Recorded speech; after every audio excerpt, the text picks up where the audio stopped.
नमस्कार दोस्तों, स्वागत है आपका एक बार फिर से भारत समाचार के हमारे इस खास कार्यक्रम में जो आधारित है कानाफूसी गपशप और चर्चाओं पर। तो चलिए शुरू करते हैं पावर सेंटर।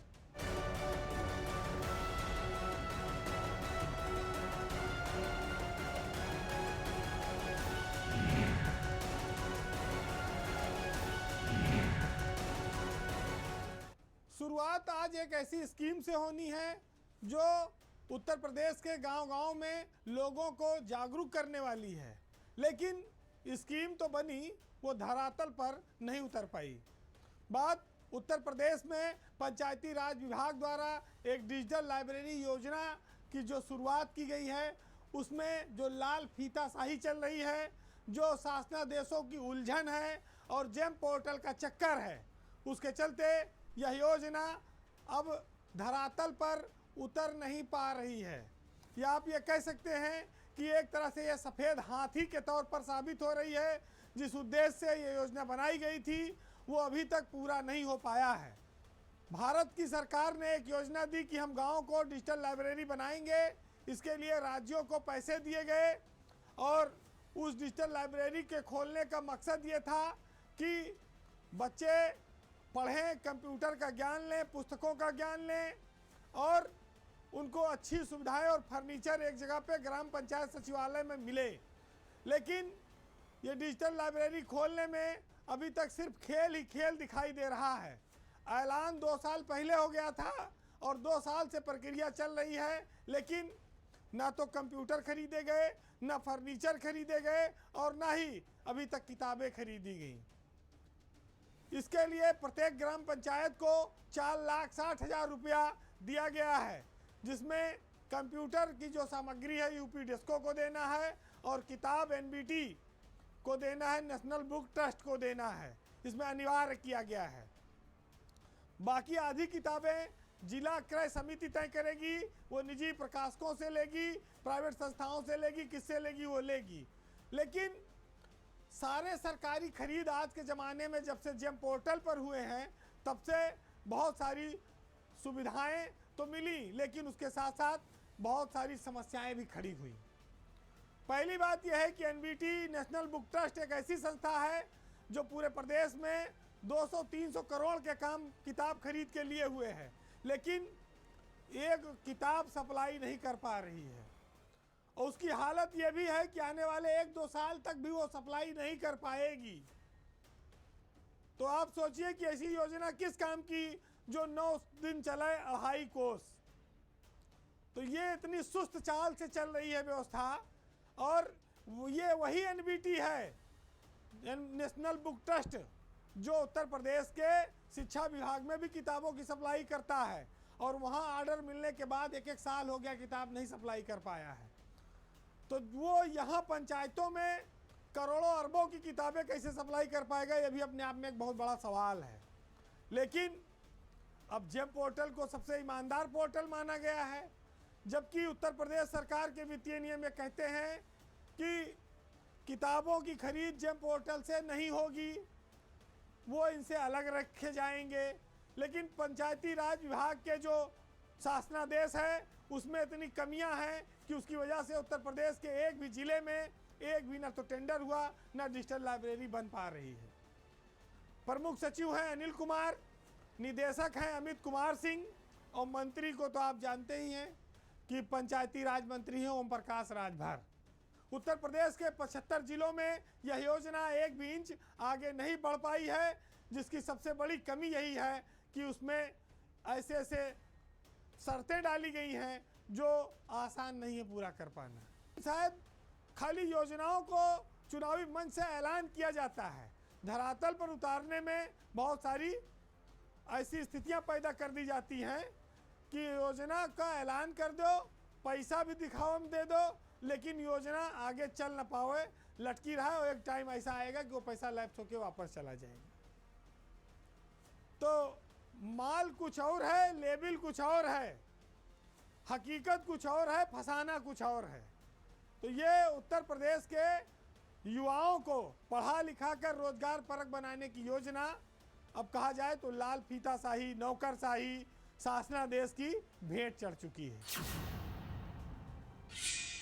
उत्तर प्रदेश में एक चीज़ आए दिन देखने को मिलती है कि विभाग चाहे जितना कमज़ोर हो, घाटे में हो, लेकिन ना तो नेताओं की ऐशो आराम में कोई कमी आती है और ना ही अफसरों की। उत्तर प्रदेश के अधिकतर नगर निगम जो हैं वो घाटे में ही चल रहे हैं। उनके पास अपनी आमदनी का स्रोत बहुत सीमित है और अगर सरकार मदद न करे तो वो कर्मचारियों का वेतन भी ना दे पाएं। प्रदेश के सबसे बड़े नगर निगम है लखनऊ में, लखनऊ नगर निगम जो राजधानी है उत्तर प्रदेश की, उसके बावजूद सरकार यहाँ भरपूर पैसा देती है, मदद करती है, फिर भी नगर निगम घाटे में रहता है, गरीबी का रोना रोता है, विकास कार्य नहीं करा पाता, साफ सफाई को लेकर संकट आए दिन होता रहता है। लेकिन दूसरी ओर आप देखेंगे तो यहाँ के अफसरों की सुविधाओं में कोई कमी नहीं है, यहाँ की नेताओं की रईसी में कोई कमी नहीं है और ये न कम होने का नाम ले रही है। आज हम आपका ध्यान लखनऊ नगर निगम में करोड़ों की गाड़ियों के कबाड़ होने की ओर दिलाएंगे। एक ओर तो मेयर सुषमा खरकवाल नगर निगम में अपना वर्चस्व बनाए हुए हैं, वो हर अफसर से लड़ाई झगड़ा कर चुकी हैं। दूसरी ओर 48 गाड़ियां 2 साल पहले खरीदी गई 2023 में सीएनजी की, वो कूड़े में तब्दील हो गई, वो एक दिन चली नहीं, सरकार का 5 करोड़ रुपया पानी में चला गया, यानी कि मूर्छा लग गया आप कह सकते हैं उसमें। तो ये है उत्तर प्रदेश में गरीब नगर निगम का हाल। आमदनी और खर्चे के इस अंतर को आप जब देखेंगे तो इसकी बहुत खतरनाक तस्वीर आपके सामने आएगी।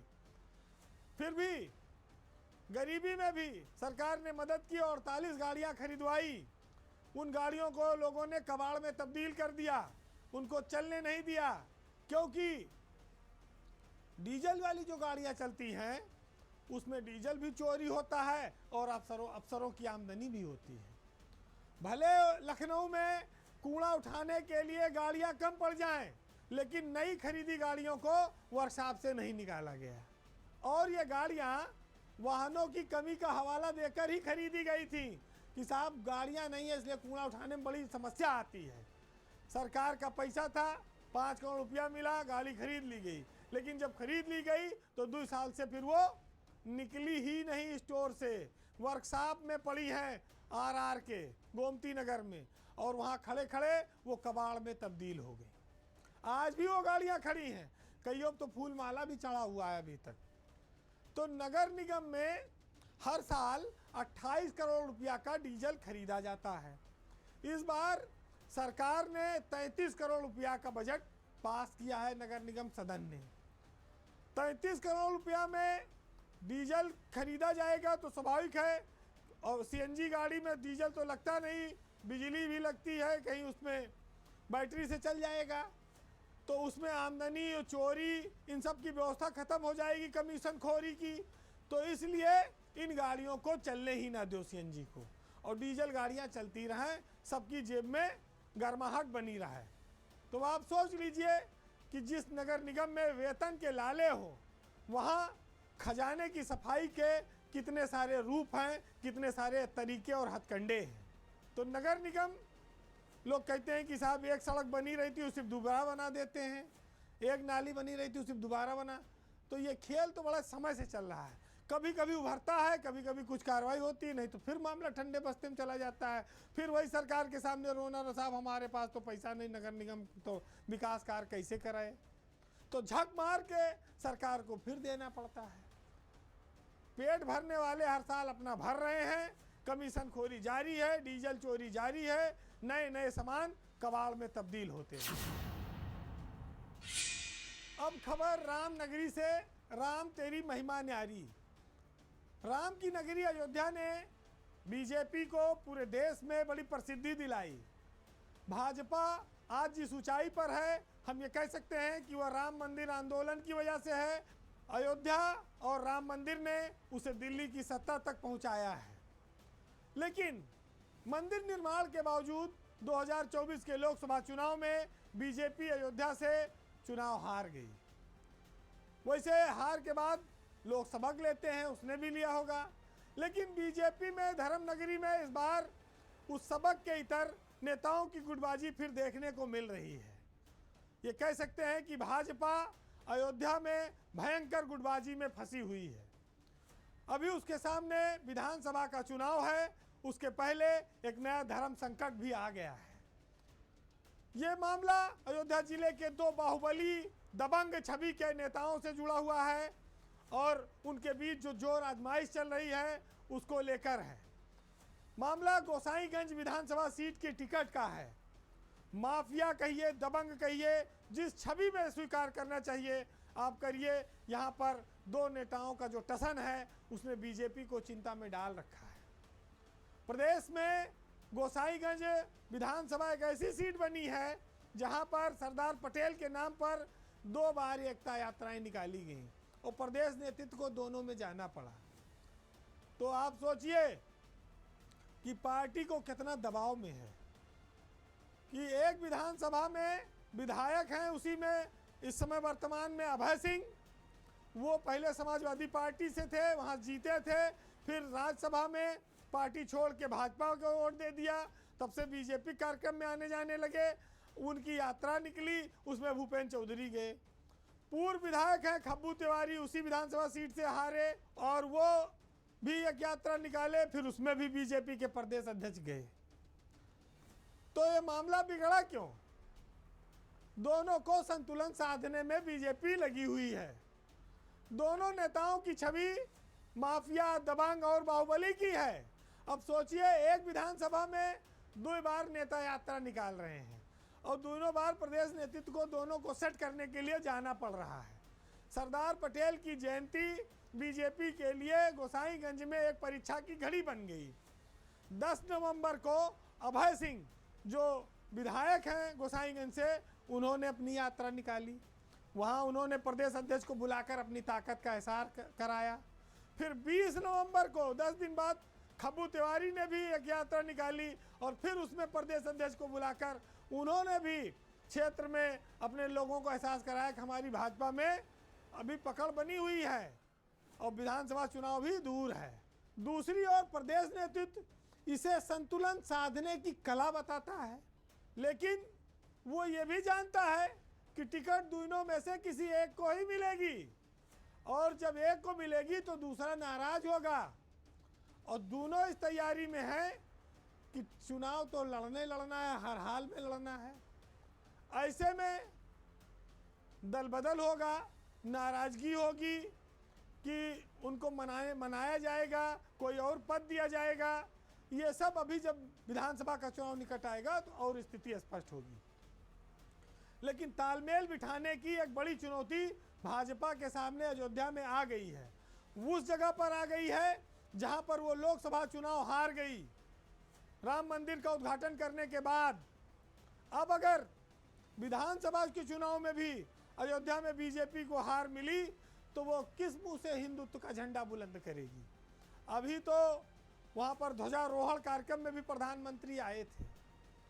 तो एक और अभय सिंह है, एक और खब्बू तिवारी है और बीच में भूपेंद्र चौधरी है। वो कहते हैं कि आप बुलाओ तो वहाँ भी हम आएंगे, तुम बुलाओ तुम्हारे यहाँ भी आएंगे। हालांकि बीजेपी नेताओं तो ये नारे रहा है कि बैठक, भोजन और विश्राम, और यात्रा थोड़ी ज़्यादा बढ़ गई, उसमें एक नई चीज़ जुड़ गई, बैठक, भोजन, विश्राम और यात्रा।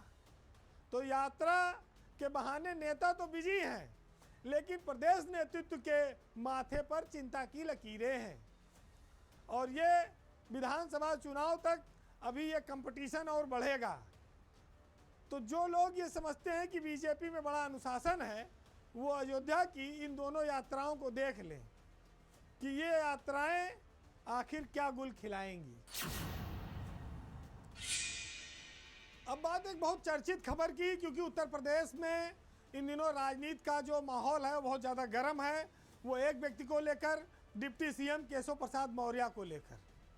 उत्तर प्रदेश के डिप्टी सीएम केशव मौर्य इन दिनों काफ़ी चर्चा में हैं, क्योंकि वो बिहार चुनाव में पर्यवेक्षक बना दिए गए थे, जिसके बाद से उनका ग्राफ अचानक से बढ़ गया है। वो चर्चा के केंद्र बिंदु में आ गए हैं। आप ये कह सकते हैं कि केशव मौर्य को लेकर कयासों का दौर बहुत तेज़ी से चल रहा है इस समय, और ये कयास कई दिशाओं की ओर इशारा करते हैं। खुलकर कुछ नहीं कहा जा सकता, लेकिन पिछले कुछ समय से डिप्टी सीएम केशव मौर्य केंद्रीय जो सत्ता है, जो शीर्ष नेतृत्व है, उसके तेजी से करीब आते दिख रहे हैं। उसके वो लगातार निकट बने हुए हैं। बिहार चुनाव ने उनके कद को काफ़ी बढ़ा दिया है और जब वो पर्यवेक्षक के रूप में मुख्य कुर्सी पर बैठे थे तो जिसके बाद आप ये कह सकते हैं कि वो सीधे तौर पर राष्ट्रीय स्तर पर एक बड़ा नाम बन गए हैं। केशव मौर्य के साथ केंद्रीय मंत्री भी पर्यवेक्षक से सह पर्यवेक्षक, लेकिन उत्तर प्रदेश के डिप्टी सीएम को मेन भूमिका में रखा गया। तो जो लोग राजनीति को करीब से देखते हैं वो इन दिनों बहुत सारी चर्चाएं कर रहे हैं। दिल्ली में उनकी मुलाकातें भी इन चर्चाओं को काफ़ी सारी हवा दे रही हैं। एक बात को लेकर चर्चा तेज है कि केशव मौर्य केंद्रीय राजनीति में जाने वाले हैं। ऐसे में सवाल उठता है कि अगर वो केंद्रीय राजनीति में जाते हैं तो उत्तर प्रदेश में मंत्रिमंडल का जो परिवर्तन है, विस्तार है, वो तय हो जाएगा, क्योंकि डिप्टी सीएम का पद फिर खाली हो जाएगा। एक और कयास ये चल रहा है कि केशव मौर्य बीजेपी के अगले राष्ट्रीय अध्यक्ष हो सकते हैं। ये भी कोई बड़ी बात नहीं है। यूपी से बीजेपी के पहले भी राष्ट्रीय अध्यक्ष होते रहे हैं। राजनाथ सिंह तो 2 बार हुए हैं। ये सब चीज़ें, ये सारी कहानियाँ 2027 के चुनाव का जो साल होगा उसके पहले तय हो जाएगा। जैसे ही हम अगले साल जनवरी में इंटर करेंगे वैसे ही उत्तर प्रदेश में चुनावी साल शुरू हो जाएगा, क्योंकि 2027 के जनवरी और फरवरी में ही चुनाव हो जाते हैं। तो ऐसे में आप देखें तो मात्र 15 महीने का समय यूपी में बचा है चुनाव को होने के लिए। तो जो भी बदलाव होना है वह नए साल में, यानी कि 2 महीने बाद जनवरी फरवरी तक हो जाएगा, क्योंकि उसके बाद वक्त नहीं रहेगा। बीजेपी का जो केंद्रीय नेतृत्व है, जिस तरह से वह केशव मौर्य के महत्व को बढ़ा रहा है, उससे लगता है कि उन्हें वह दिल्ली ले जाने की तैयारी में है। और केशव मौर्य दिल्ली जाते हैं तो उत्तर प्रदेश में डिप्टी सीएम के पद पर भी बदलाव होगा। वैसे आप केशव मौर्य को लेकर ये जो कयास लग रहे हैं ये नाहक नहीं है। आप ये मान लीजिए, बिहार चुनाव खत्म होने के बाद उन्होंने दिल्ली के दौरे किए हैं और उन दौरे में उन्होंने नेताओं के साथ जो तस्वीरें खिंचाई हैं, जो बाहर आई हैं, उन्होंने काफ़ी हलचल मचाया है। आप वो दौर भी याद कर सकते हैं जब एक ऐसा समय आया था और ये कहा जाने लगा कि केशव मौर्य अगले प्रदेश अध्यक्ष बनेंगे और वो डिप्टी सीएम के साथ साथ यूपी के प्रदेश अध्यक्ष रहेंगे। हालांकि वो बात 5-7 महीने पुरानी हो गई, लेकिन सियासत है, ये किस्मत का खेल है। कल किसका क्या होगा, कल कौन कहाँ बैठेगा, किसका कद बढ़ेगा, किसका कद घटेगा, यह कोई पक्के तौर पर ऐलान नहीं कर सकता है। लोग हवा का रुख भांपकर, फिजा को देखकर चर्चा का माहौल बनाते हैं। केशव मौर्य भी आजकल उसी हवा, उसी फिजा, उसी माहौल में एकदम फिट बैठ रहे हैं। वो उत्तर प्रदेश की राजनीति से निकलकर अगर केंद्रीय स्तर पर जाते हैं तो राजनाथ सिंह के बाद वो दूसरा ऐसा बड़ा चेहरा बनेंगे जो लंबी पारी केंद्र में खेलने में सक्षम होंगे, कि वो जिस वर्ग से आते हैं उससे उनकी स्वीकार्यता भी काफ़ी बड़ी हो जाती है। और राष्ट्रीय स्तर पर बीजेपी को ऐसे चेहरों की काफ़ी ज़रूरत भी रहती है, क्योंकि वोट बैंक का जो उनका आधार है वो ओबीसी और दलित पर ज़्यादा फोकस्ड है। भाजपा ये मानती है कि ठाकुर पंडित बनिया ये तो हइये हैं, जाएंगे कहाँ। ऐसे में केशव प्रसाद मौर्य के नाम की जो तख्ती है, जो चमक रही है, हो सकता है कि आने वाले वक्त में आपको दिल्ली में चमकती दिखाई पड़े। बीजेपी की सियासत में चमत्कार होते देर नहीं लग सकता है। भाई यहाँ तो विधायक दल की बैठक में आए, पहली बार जीते, कुर्ता पैजामा पहन के सिलाए गए, तब तक नाम पर्ची में आया हुआ कि फलाने लोग विधायक हैं, ये खड़े हो जाए, इनको मुख्यमंत्री बनाया जाता है। ऐसे पता नहीं किसको राष्ट्रीय अध्यक्ष बना दिया जाए, पता नहीं किसको राष्ट्रीय महामंत्री बना दिया जाए, किसको केंद्रीय मंत्री बना दिया जाए। तो बीजेपी बड़ी चमत्कारिक पार्टी है और आने वाले वक्त में कोई बड़ा चमत्कार हो जाए तो आप कोई आश्चर्य मत करिएगा। फिलहाल आज के पावर सेंटर में इतना ही। लेकिन सियासत बड़ी विचित्र चीज़ है। राजा को रंक बना देती है और रंक को उठा के ताज पहना देती है। कई बार ग्राफ ऐसे चलता है, फिर नीचे आ जाता है, फिर जाता है, फिर नीचे आ जाता है, फिर ऊपर जाता है। सबकी अपनी अपनी किस्मत है। किसी को ज़्यादा मिला तो उसकी किस्मत पर लोग रंज कर सकते हैं, इसके अलावा ज़्यादा कुछ नहीं है। आज साहित्य में सुनिएगा, काफ़ी शानदार लाइनें हैं, नेताओं पर ये काफ़ी सटीक बैठती हैं कि उनसे मिलिए जो यहाँ फेर बदल वाले हैं, हमसे मत बोलिए, हम लोग तो गज़ल वाले हैं। और कैसे सफाक लिबासों में नज़र आते हैं, कौन मानेगा कि ये वही सब कल वाले हैं। और अब तो मिलजुल के सब परिंदों को भी रहना होगा, क्योंकि जितने तालाब हैं सब नील कमल वाले हैं। नमस्कार।